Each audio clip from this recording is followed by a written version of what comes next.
ይሄንን አፓርትመንት ውስጡን ሳታዩት እንዳታሳልፉት። እዩ፣ ተመልከቱት እንዴት እንደሚያምር። በጣም ሰፋ ያለ ጥንቅቅ ብሎ የተሰራ ፉሊ ፈርኒሽድ የሆነ አፓርትመንት ነው።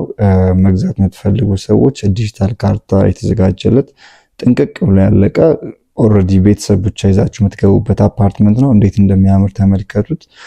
ቦሌ 24 ሎኬሽን ላይ ነው የሚገኘው። ዋጋውንና ዝርዝር መረጃውን እዚሁ ባለው ስልክ ደውላችሁ መውሰድ ትችላላችሁ። እስከ ቪዲዮ መጨረሻ ተከታተሉ። አሁን ወደ ቤድሩሞቹ ነው የምናመራው ማለት ነው። እዚሁ ጋር ኮመን ባዝሩም እናገኛለን። ኮመን ባዝሩሙ በጣም ሰፋ ያለ፣ እዚሁ ደግሞ ክሎዝድ ኪችኑን እናገኛለን ማለት ነው። ቅድም ሳሎን ላይ ኦፕን ኪችኑን አይታችሁታል። ከዚሁ ፊት ለፊት ክሎዝድ ኪችን ውስጥ ሜድስ ሩም የሰራተኛዋን ሩም እናገኛለን።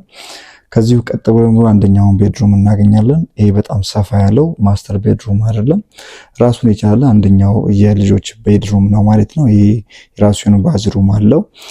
አት ሴም ታይም ባልክኒ እንደ ሳሎኑ ሁሉ ባልክኒ ያለው ማለት ነው። በጣም ነው የሚያምረው። ይሄኛው ማስተር ቤድሩም ነው። እዚህ ጋር የምታገኙት ማስተር ባዝሩም የራሱ የሆነ በጣም ሰፋ ያለ ነው። ተመልከቱ። ይሄኛው ደግሞ ራሱን ችሎ በጣም ሰፋ አድርጎ የተሰራ የራሱ የሆነ ባልክኒ ያለው በጣም ቆንጆ ነው የተሰራ ማስተር ቤድሩም ነው።